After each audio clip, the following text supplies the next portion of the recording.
سلام، معین وحیدیان هستم، کارشناس تولید لاستیک وارث. کلیپی که می‌بینید در رابطه با معرفی سازمان یادگیرنده از چالش‌های کلاس بودمان مدیریت هستش. سازمان یادگیرنده چیه و چطور میتونیم بخشی از یک سازمان یادگیرنده باشیم؟ بهترین و ملموس‌ترین مثالش که هممون باهاش درگیر بودیم روند رشد و بزرگ شدنمونه. یه بچه از هر اتفاقی که در اطرافش میفته یه تجربه جدید کسب میکنه، یاد میگیره و با این تجربه‌ها هر روز بالاتر و پخته‌تر میشه. روند رشد توی سازمان هم دقیقاً این شکلیه، یعنی کل سازمان باید بستری برای یادگیری مستمر باشه. تصور کنید اگه میتونستیم کل آموخته‌هامون رو جمع‌آوری یا ثبت و ضبط و پالایش کنیم به شکلی که تو کل فرآیند زندگیمون ادغام بشن، چقدر میتونست روی نتایج تصمیماتمون تاثیرگذار باشه.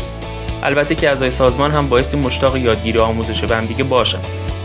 یادمون باشه تمایل اعضای سازمان به یادگیری شرط لازمه اما کافی نیست. به دلایل مختلفی ممکنه شرایط یادگیری فراهم نباشه. یکی از موانع میتونه مشغله زیاد کارکنان باشه و یا بودجه کمی که سازمان به امور آموزشی اختصاص میده. وقتی یادگیری مورد استقبال اعضای سازمان باشه، طبیعتاً اثرگذاری، کارایی و مسئولیت پذیری اعضای سازمان هم بیشتر و بیشتر میشه. فکر کنید توی بیمارستان مدیریت دانش برای همه اعضا یک ارزش باشه. اون موقع پزشکای قدیمی تجاربشون رو با رضایت کامل در اختیار رزیدنت‌ها قرار میدن و حامی جوان‌تران میشن تا ایده‌هاشون رو تو مسیر درست اجرا کنن. یا اینکه توی ادارات و مراکز صنعتی مدیرا دیگه رؤسای مستبد نیستن. برای نظارت کارکنانشون ارزش قائلن و اتفاقا مشتاق شنیدن ایده‌های جدیدن. تو سازمان یادگیرنده همگی تجاربشون رو به اشتراک میذارن، به همدیگه یاد میدن و از همدیگه یاد میگیرن و نتیجهش رشد مداوم سازمان. خب با این اوصاف تا حدودی سازمان یادگیرنده رو شناختیم، اما سوال اینجاست که مؤلفه‌های کلیدی این سازمان یادگیرنده چیا میتونن باشن؟ یکی از مؤلفه‌های یادگیری از ارزیابیه.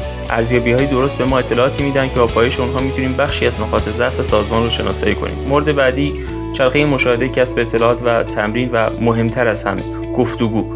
تو مکالمه‌های چند نفره هر کسی از یک زاویه مسئله رو می‌بینه و برای این گفتگوها شانس ما برای انتخاب بهترین راهکار رو بالا میبره. خلاصه کلام این که این چند تا نکته رو فراموش نکنید. یه سازمان یادگیرنده فرصت اینو به شما میده که تصمیم گیری بهتر، خدمات بهتر، برنامه‌ریزی بهتر، ارتباطات بهتر و نتایج بهتری ارائه کنید. و طی این فرآیند نه تنها سازمان بلکه شما و بقیه ذی‌نفعان هم به عنوان بخشی از سازمان رشد خواهید کرد.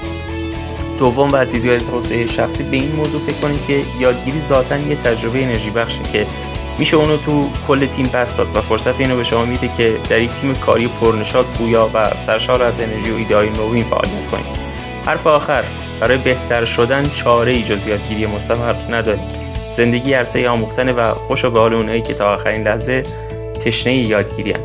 ممنون که تا انتهای کلیپ همراهی کردید. خوشحال میشم که با حمایتاتون مشوق من در تولید محتواهای بهتر باشید. یا